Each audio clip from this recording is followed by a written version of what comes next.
Bonjour et bienvenue pour cette nouvelle édition de Sienne TV. Aujourd'hui, on va s'intéresser à comment réussir sa stratégie d'internationalisation. Pour en parler avec nous, Nadia Pelfig, vous êtes vice-présidente de la région Occitanie en charge de l'enseignement supérieur, de la recherche, des relations internationales et de l'Europe. Et puis, David Atlan, vous êtes le secrétaire général du corps consulaire basé à Toulouse. Honneur aux dames, Nadia. On fait, pour commencer, un petit point. Comment ça se passe, l'export ici en Occitanie? Mieux, mais on sort quand même d'une période très difficile. Sur les dernières statistiques, donc fin 2021, on était à 4,98 milliards en termes d'export positifs.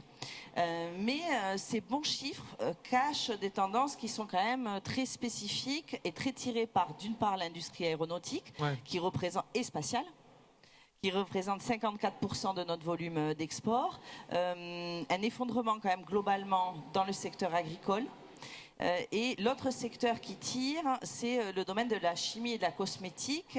Donc on a deux géants que sont Airbus et Pierre Fabre, et puis l'ensemble des entreprises qui travaillent à leur côté. Mais ça va mieux, on est globalement positif, mais deux secteurs tirent très fortement et le reste est en chute importante, et notamment la question de la logistique est un frein majeur aujourd'hui. Alors ce fossé, j'imagine, je ne sais pas, vous allez me dire, risque de continuer à s'accroître en raison des crises actuelles. Comment on regarde ça ? Alors, la crainte dans les mois qui viennent, effectivement, notamment sur le marché intérieur européen, qui est le plus porteur, c'est celle liée au conflit et à la guerre en Ukraine. Et puis, l'autre élément qui est un frein, c'est effectivement le secteur de l'énergie, parce que qui dit export, dit transport de marchandises et dit, du coup, secteur énergétique.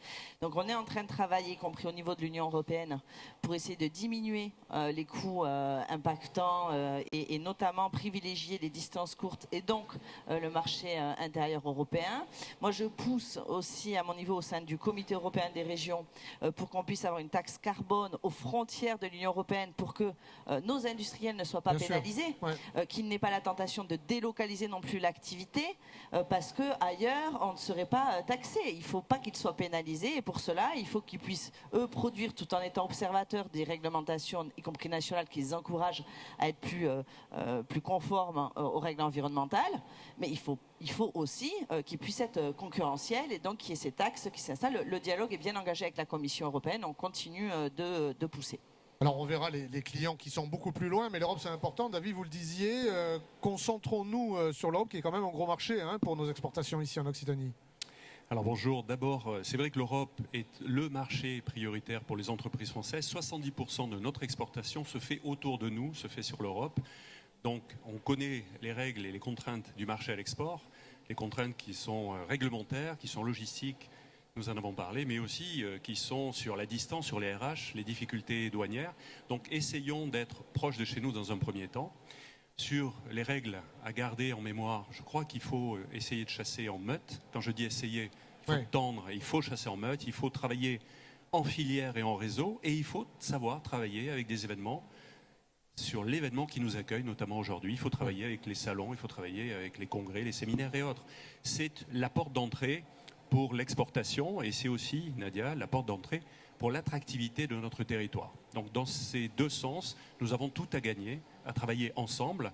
Et j'aurais tendance à dire, bien sûr, sur le monde économique, et vous savez, puisqu'on en a parlé, mais je crois qu'il y a une vraie raison de travailler de manière transversale entre le monde économique industriel, le monde académique et le monde institutionnel, quand on sait toutes les aides qui sont portées par la région, par l'ensemble des collectivités territoriales et locales. Alors l'attractivité, on y reviendra, David, avec notamment ce petit focus sur le corps consulaire qui a un rôle important à jouer.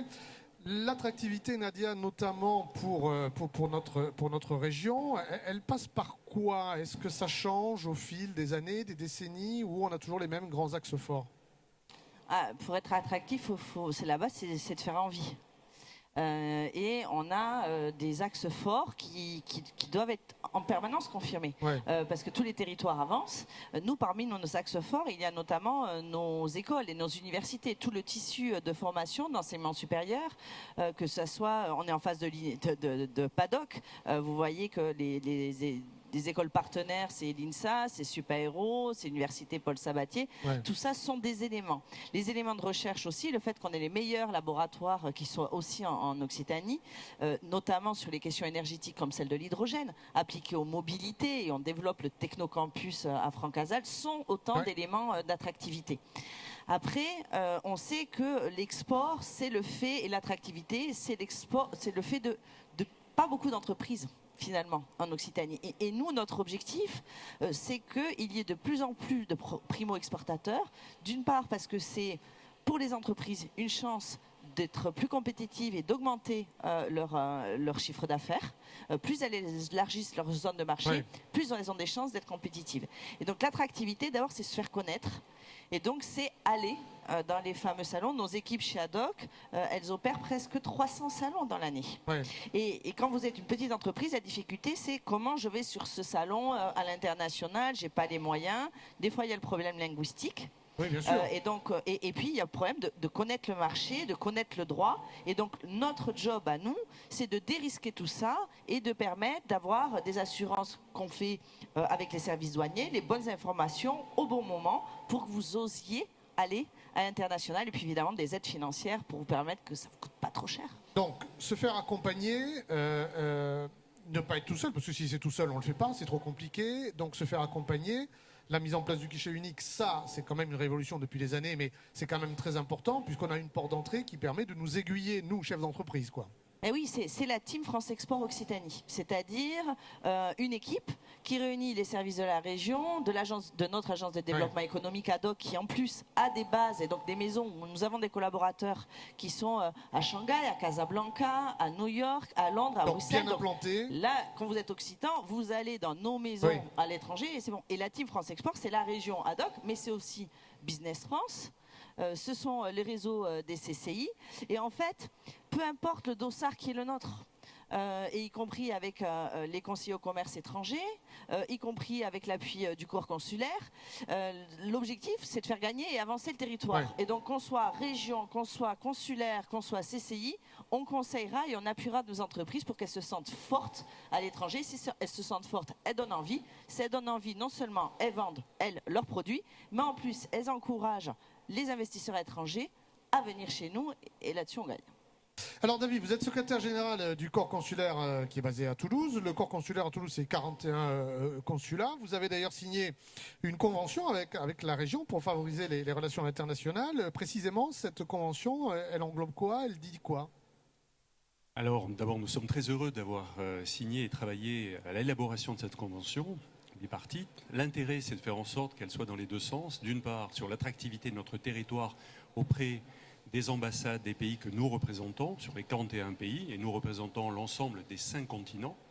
Ça, c'est la première chose. Et la deuxième, c'est de faire en sorte systématiquement que chaque délégation qui puisse venir visiter, travailler avec notre région, qui vienne au sein du conseil régional, puisse être accompagnée par ses propres représentants, puisque le consul est avant tout le représentant d'un pays sur une zone dédiée. Oui, objectif l'an prochain, c'est un congrès international, j'imagine, pour faire venir les décideurs, les chefs d'entreprise, les dirigeants aussi, peut-être aussi. Alors, notre objectif n'est pas de nous substituer à ceux qui organisent des salons, des séminaires et des congrès. En revanche, nous avons une chance, c'est que nous pouvons appuyer sur un bouton et faire venir nos délégations d'ambassade, voire ministérielles, notamment quand on est au sein de l'Europe. Et c'est cette capacité à être un faire-valoir pour notre territoire que nous souhaitons mettre en avant dans un premier temps. La deuxième, ce salon a une particularité, c'est un forum académique et économique, c'est un forum international qui s'appuie sur deux axes forts, l'académie et l'économie. L'académie, si on veut faire l'économie, eh bien, il faut faire de la formation, travailler avec la migration des étudiants, l'ouverture des étudiants au monde international, et travailler aussi avec les post-docs. Et le deuxième point, bien sûr, c'est l'économie. Alors je vais faire juste une petite remarque. On en a déjà parlé avec Nadia, mais il y a quelques années, je pense qu'elle s'en souvient encore. Je rêvais, il y a longtemps, avec Alain Coste, de pouvoir, et je suis ravi de pouvoir citer son nom, de pouvoir avoir à disposition un fichier par université, par grand laboratoire, des post-docs, des étudiants qui sont venus étrangers travailler dans nos laboratoires ou des étudiants, des post-docs français qui sont maintenant à l'international. Et je conclurai juste ce propos liminaire pour vous dire que quand moi je partais à l'international, je m'appuyais en tant que conseiller du commerce extérieur de la France sur le réseau des conseillers du commerce extérieur, mais aussi sur tous ceux qui étaient, par exemple, passés à l'INSA, passés au LAS, passés à l'IRIT, parce que ces gens-là, quand je les retrouvais, ils étaient très fiers de pouvoir travailler avec la France et quelque part renvoyer à ceux et à celles qui les avaient formés. Alors Nadia, pour conclure, on nous annonce des jours qui s'annoncent difficiles, nous dit-on, mais vous diriez quoi finalement, essayons, comme le dit l'idéogramme chinois, dans crise, il y a opportunité et danger, mais alors voyons peut-être plutôt l'opportunité pour l'export, vous diriez, ne soyons pas frileux, tentons-le plutôt. Oui, tentons-le, puis si vous n'êtes pas certain, allez tester.